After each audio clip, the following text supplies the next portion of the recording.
దేవుని యొక్క ప్రశస్తమైన నామానికి మహిమ కలుగును గాక. 119 కీర్తన మనం ధ్యానం చేసుకుంటున్నాము. 97వ వచనం నుండి 127వ వచనం వరకు ఇది మనం జ్ఞాపకం చేసుకుని ధ్యానిద్దాం. దేవుని వాక్యం వలన కలిగే జ్ఞానము, గ్రహింపు ఈ భాగం అంతటిలో ఉన్న విషయం అన్నమాట. దేవుని వాక్యం వలన కలిగే జ్ఞానము, గ్రహింపు కూడా ఈ భాగంలో ఉన్న గొప్ప విషయం. మొత్తం భాగం అంతటిని కూడా మనం గుర్తు చేసుకుంటే వాక్యం వలన జ్ఞానము, గ్రహింపు మాత్రమే దాంట్లో కనబడుతుంది. అయితే ధ్యానించడం గురించి మనం ఆలోచన చేస్తే, ధ్యానించడం అనగా మన మనసు దేన్ని అధికంగా ఇష్టపడుతుందో, మన మనసు ఇష్టమైన విషయాల మీద, వ్యక్తుల మీద ఎప్పుడూ నిమగ్నమై ఉంటుంది. నువ్వేం చేయాలని ఆలోచన చేస్తున్నావో, ఏమి ఇష్టపడుతున్నావో దాని మీదే అధికంగా నీ మనసు ఇష్టపడుతూ ఉంటుంది. దాన్ని ధ్యానించడం అని అంటారు. అధికంగా నువ్వు దేన్ని ఇష్టపడతావో దాన్ని ధ్యానించడం అని అంటాం. ఎక్కువగా అదే తలంపులు వస్తూ ఉంటాయి, అదే ఆలోచిస్తూ ఉంటాం. ఏదైనా చెయ్యాలన్నా, ఎక్కడికైనా వెళ్ళాలన్నా, ఏదైనా పని నువ్వు చేయాలని తలంపు కలిగిన దాని మీదే అధికంగా మనసు పెడుతూ ఉంటావు. దాన్నే ధ్యానించడం అని అంటారు. నీ ధర్మశాస్త్రం నాకెంతో ప్రియముగా ఉన్నది, దినమెల్లా నేను దాన్ని ధ్యానించుచున్నాను. దేవుని వాక్యము భక్తునికి ఎంతో ప్రియముగా ఉందట. దాన్ని ప్రతిదినం ఏం చేస్తున్నాడు అతను? ధ్యానం చేస్తున్నాడు. ప్రతిదినము ధ్యానం చేస్తున్నాడు. మరి నువ్వు ప్రతిదినము దేవుని వాక్యాన్ని ధ్యానం చేస్తున్నావా? దేవుని వాక్యాన్ని హృదయంలో నెమరు వేసుకుంటున్నావా? వాక్యానుసారంగా నడవాలని అనుకుంటున్నావా? వాక్యం హృదయాన్ని తృప్తిపరుస్తూ ఉందా? ఏ పని మీద నువ్వు నిమగ్నమై ఉన్నావో ఒకసారి చూద్దాము. చాలామంది మనుషులు గొడవలు ఆడుకుంటూ ఉంటారు. ఆ గొడవలు ఆడుకునే సందర్భంలో వాళ్ళు ఏం మాట్లాడారో ఆ మాటలే అధికంగా మనసు మీద పడుతూ ఉంటాయి. అధికంగా ఆ మాటలే గుర్తుకు వస్తూ ఉంటాయి. ఎటు వెళ్ళినా ఆ మాటలే గుర్తుకొస్తుంటాయి. నన్ను ఎంత మాట అంది, నన్ను ఎంత మాట అంది, ఈ మాట ఇలా అంటదా, పలానా ఆమె ఇలా అంది, పలానా అతను ఇలా అన్నాడు, ఇంకా అవే గుర్తుకొస్తున్నాయి. ఎందుకంటే నువ్వు దాన్ని ధ్యానిస్తున్నావు, దాన్ని ఆలోచన చేస్తున్నావు, దాన్ని నెమరు వేసుకుంటున్నావు. జంతువులకు, పశువులకు మనం మేత వేసినప్పుడు అవి ఏం చేస్తాయి? దాన్ని నెమరు వేస్తూ ఉంటాయి. అంటే తినేస్తాయి. తినేసిన తర్వాత తాపీగా కూర్చొని, లేకపోతే అవి ఏం చేస్తాయి? తాపీగా కూర్చొని అలా మరలా దాన్ని నెమరు వేస్తూ ఉంటుంది గడ్డిని.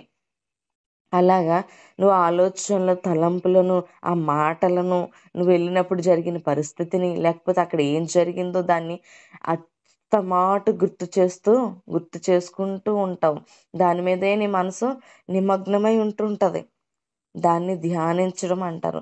అయితే వాటి మీద కాదు నువ్వు నిమగ్నమై ఉండాలి, దేవుని వాక్యము మీద నువ్వు నిమగ్నమై ఉండాలి. ఈ తెల్లవారుజామున జరుగుతున్న కాన్ఫరెన్స్లో వస్తున్న వాక్యం ఒకవేళ లేదు, ఉదయాన్నే లేచి లేకపోతే ఏదైనా వాక్యాన్ని నువ్వు విన్నావు, నిన్న ఆదివారం మందిరానికి వెళ్ళావు, ఆ వాక్యాన్ని నువ్వు విన్నావు, ఆ వాక్యాన్ని నువ్వు ధ్యానిస్తూ ఉంటే, వాక్యాన్ని గుర్తు చేసుకుంటూ ఉంటే, దేవుడు మాట్లాడిన మాటలను నువ్వు గుర్తు చేసుకుంటూ ఉంటే అదెంతగానో నిన్ను బలపరుస్తుంది, ఎంతగానో నీకు ధైర్యాన్ని ఇస్తుంది.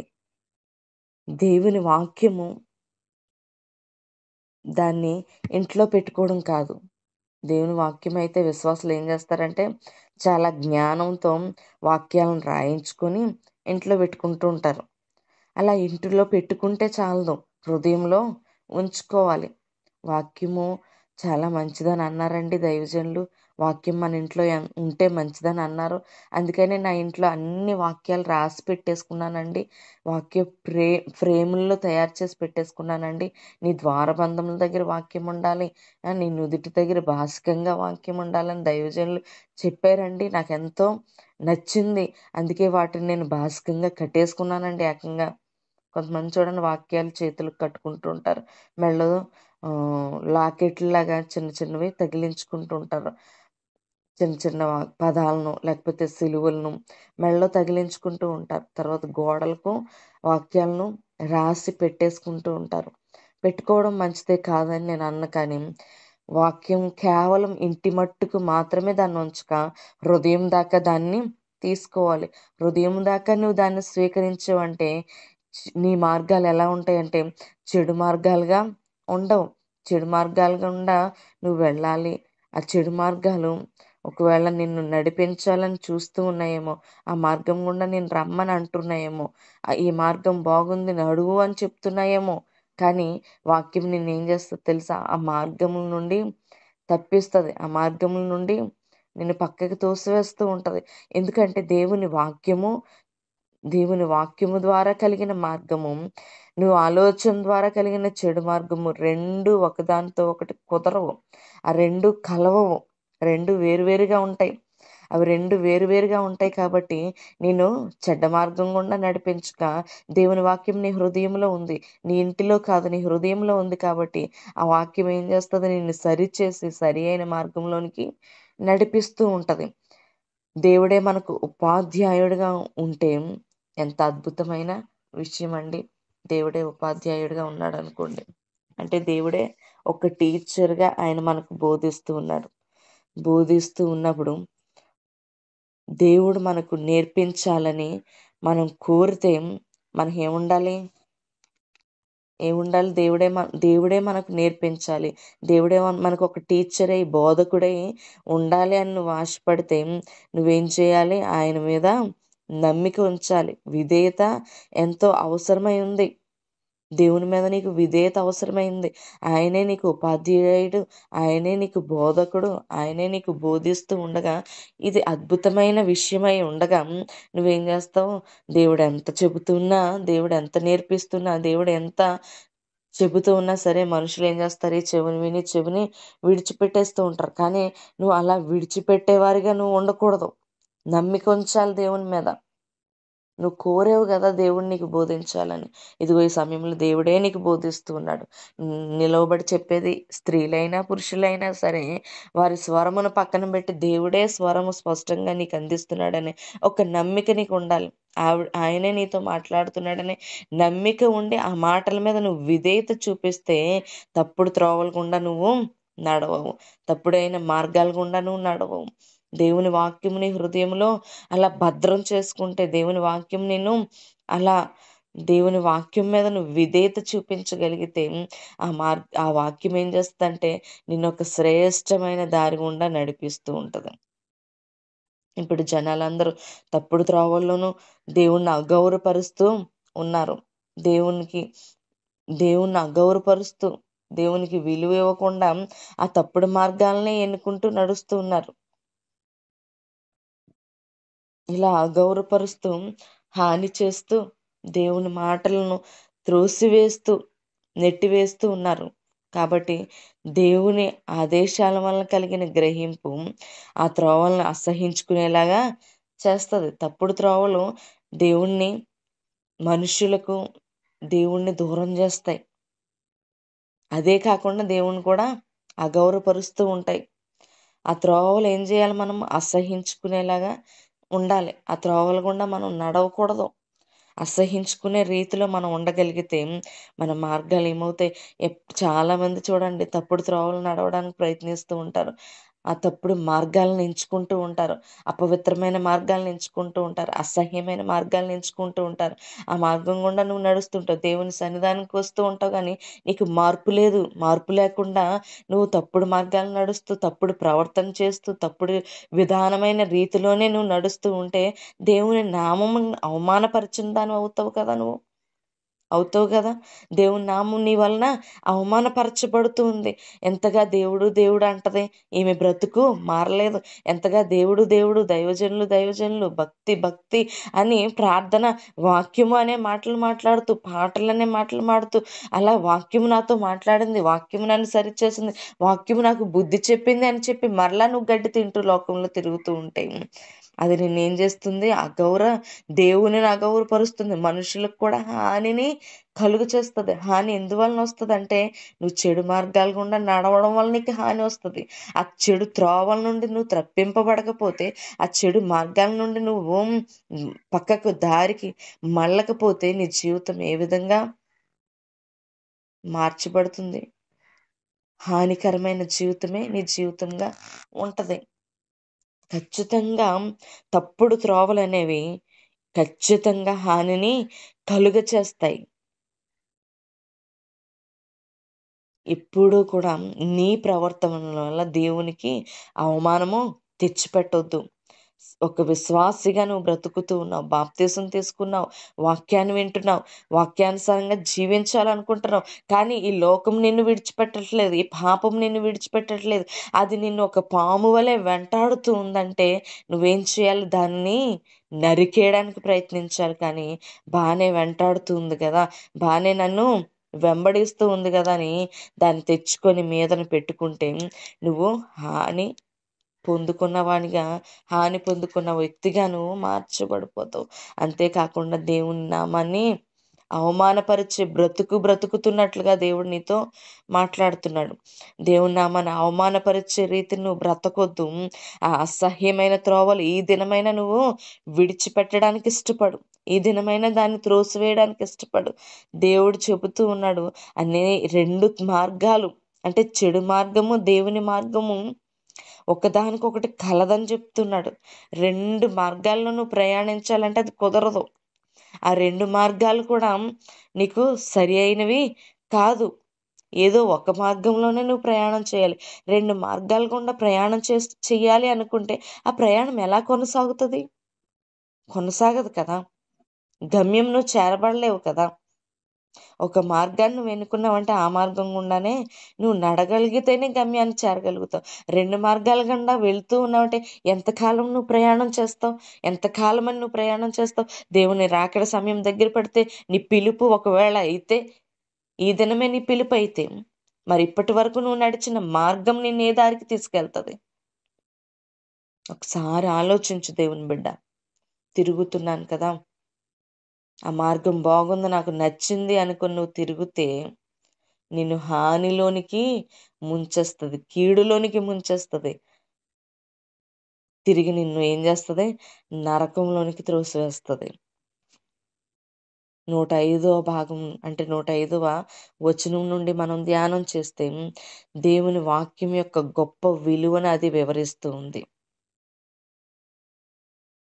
దేవుని వాక్యంలో ఉన్న గొప్ప విలువనది వివరిస్తుంది. ఎంత కష్టం కలిగినా సరే దాని ప్రకారంగా జీవించాలన్న నిశ్చయతను మనకు సూచిస్తూ ఉంది. 105 నుంచి మనం ధ్యానం చేసినట్లయితే. ఎంత కష్టం కలిగినా కొంతమంది ఏం చేస్తారు? దేవునికి మాట ఇస్తూ ఉంటారు. ఆ మాటను విడిచిపెట్టి మళ్ళా పాపపు లోకంలో బ్రతుకుతూ ఉంటారు. కానీ నువ్వు ఒకసారి మాట ఇస్తే మాట తప్పకూడదు. దేవునికి మాట ఇచ్చి మాట తప్పేవారిగా ఉండకూడదు. దేవుని వాక్యం యొక్క విలువను మనం అర్థం చేసుకోవాలి. కష్టమే, దేవుని వాక్యానుసారంగా నడవడం కష్టమే, బ్రతకడం కష్టమే, జీవించడం కష్టమే. కానీ ఆ కష్టతరమైన బ్రతుకును దేవుడు ఏం చేస్తాడు? సునాయాసంగా సులువుగా మారుస్తాడు. ఎందుకంటే నువ్వు ఒక నిశ్చయతలో నడుస్తున్నావు కాబట్టి, ఒక నిర్ణయాన్ని తీసుకున్నావు. భారమైన, ఇబ్బందైన, కష్టమైన నేను దేవుని త్రోవలోనే నడుస్తానని ఒక నిశ్చయత తీసుకున్నావు కాబట్టి ఆయన నిన్ను సులువుగా నడిపిస్తాడు. దేవుని వాక్యము మన ప్రవర్తనకు అమోఘమైన మార్గదర్శిగా ఉంది. ఎలా నడవాలో నేర్పిస్తుందట.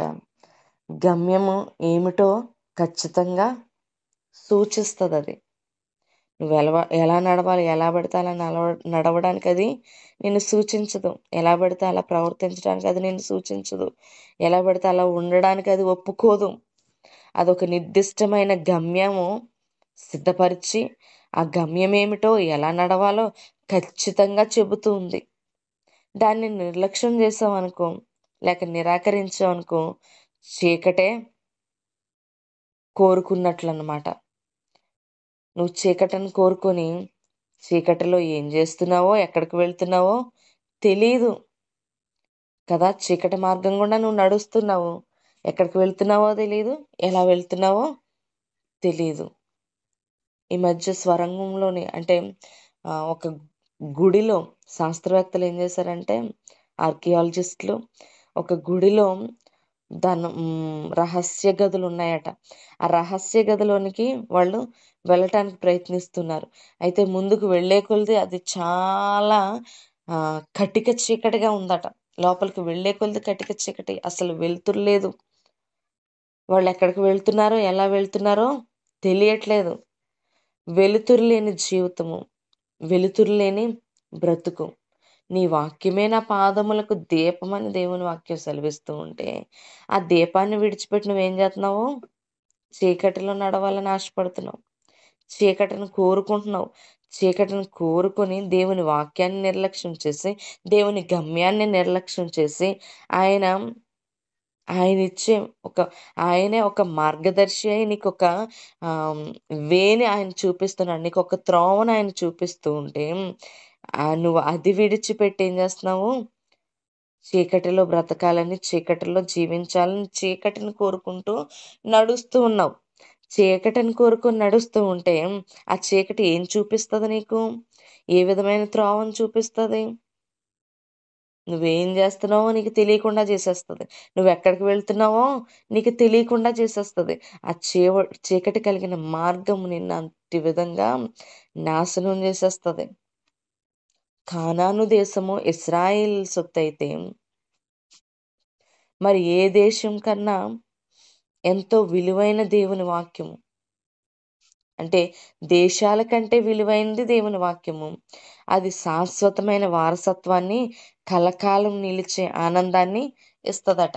కానాను దేశం చేరాలని ఇశ్రాయేలీలు ఎంతో ప్రయాసపడ్డారు. ఇశ్రాయేలీలు 40 సంవత్సరాలు నడిచారు.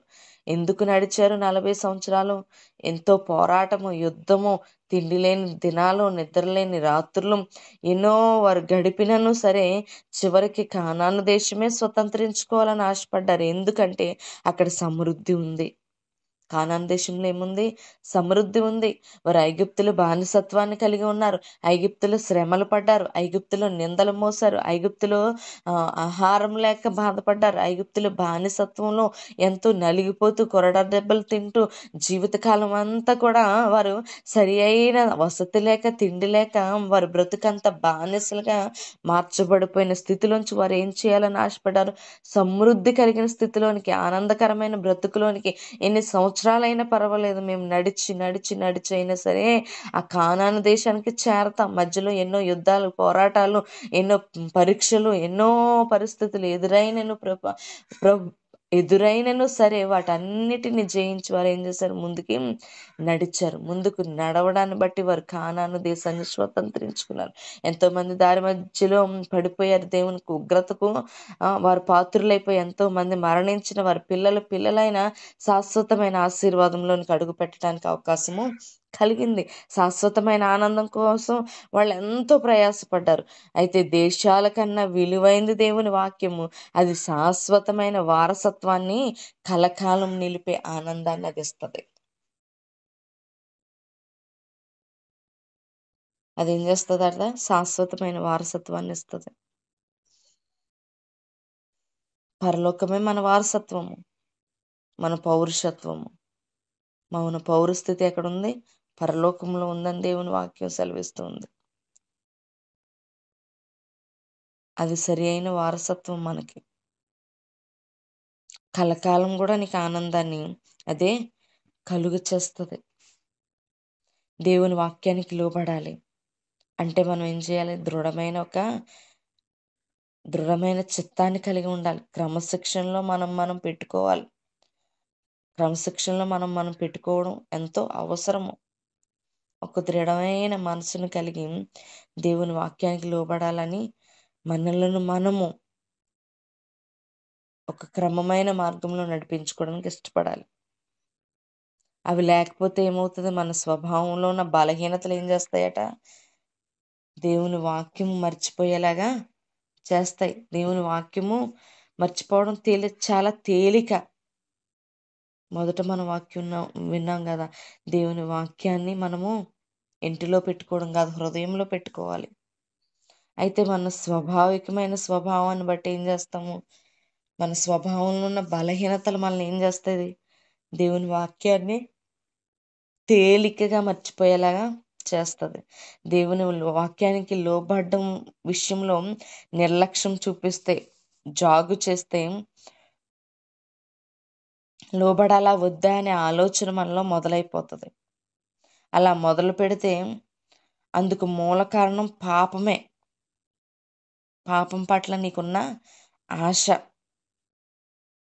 దేవుని వాక్యాన్ని నువ్వు నిర్లక్ష్యం చేస్తున్నావు, దేవుని వాక్యాన్ని నువ్వు లోబడ్డము మానేసావు, ఆలోచించడం మానేసావు, నువ్వు వాక్యాన్ని నిర్లక్ష్యం చేయటానికే ఇష్టపడుతున్నావు. ఇప్పుడు వాక్యం చెప్తున్నా సరే వినాలనే ఆసక్తి నీకు ఉండట్లేదు అంటే నీకు పాపం పట్ల ఆశ ఉందని అర్థం చేసుకోవాలి. పాపం పట్ల ఆశ ఉంది, దాన్ని నువ్వు విడిచిపెట్టలేకపోతున్నావు, పాపాన్ని నువ్వు విడిచిపెట్టలేకపోతున్నావు, మర్చిపోలేకపోతున్నావు. ఆ పాపాన్నే హృదయంలో ఉంచుకుంటున్నావు. పాపాన్ని విడిచిపెట్టి దేవుని బిడ్డ, దేవుడు మాట్లాడుతున్నాడు, పాపం నీ హృదయంలో ఉండటానికి వీల్లేదు. దేవుని ప్రేమించేవారు దుర్మార్గాన్ని ప్రేమించే వారితో కలిసి సంతోషంగా ఉండలేరు. దేవుని ప్రేమించేవారు దుష్టత్వాన్ని ప్రేమించేవారు కలిసి ఉండలేరా? దేవుని వాక్యాన్ని ప్రేమిస్తూ ఉంటే నువ్వు దుష్టత్వాన్ని దూరం చేసుకోవాలి. అలాంటి వారు తామే చాలా తెలివైన వాళ్ళమని అనుకుంటారు, గొప్పవాళ్ళమని అనుకుంటారు. దేవుడు కూడా వారిని అలా అనుకోవాలని భావిస్తూ ఉంటారంట. దేవుడిని అలా ఒప్పించాలని ప్రయత్నిస్తూ ఉంటారట.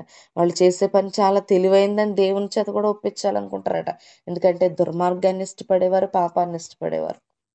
దేవుని ఆజ్ఞలను దుష్టత్వానికి అంతటికీ వ్యతిరేకం కాబట్టి వాటి ప్రకారమే దేవుడు భూమి నుండి దుర్మార్గులను తొలగించి దాన్ని శుభ్రం చేశాడు. కాబట్టి భక్తికి ఆ జ్ఞానానికి ప్రీతికరమైందనమాట. భక్తి ఏంటి? ఆ జ్ఞానానికి, అజ్ఞానానికి కాదు సుమా, జ్ఞానానికి ప్రీతికరము భక్తి. నువ్వు జ్ఞానం కలిగి ఉన్నావంటే దేవుని ఆజ్ఞల చేత నువ్వు ప్రీతికరంగా నడిపింపబడుతున్నావంటే నువ్వు దుర్మార్గాన్ని దూరపరుచుకున్నావని అర్థము, దుష్టత్వాన్ని వ్యతిరేకిస్తున్నావని అర్థము.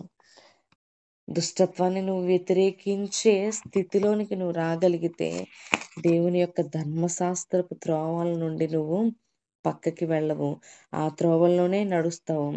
దుర్మార్గపు కార్యాలను చేయవారికి నువ్వు సమీపంగా ఉండవు, దేవునికే సమీపంగా ఉంటావు. ధర్మశాస్త్రమును నువ్వు ధ్యానిస్తూ ఉంటావు. ధర్మశాస్త్రములో దేవుని వాక్యాన్ని విని చెడును, పాపమును, అపవిత్రతను నువ్వు విడిచిపెట్టేదానిగా ఉంటావు. ఇది నా దేవుడు మనతో మాట్లాడుతున్నాడు. చెడు త్రోవలను విడిచిపెట్టి, పాపపు త్రోవలను విడిచిపెట్టి దేవుని త్రోవలోనికి నువ్వు రా. దేవుని త్రోవే సరి అయినది. అదే పరమకానానికి నిన్ను వారసురాలిగా చేసి నీకు కలకాలము అంటే శాశ్వత కాలం ఆనందం ఉండేలా చేస్తుంది. దేవుడి కొద్ది మాటలు దీవించునుగాక. ఈ వాక్యము నీ బ్రతుకులలో, మన బ్రతుకులలో నెరవేర్చబడును గాక. ఆమేన్.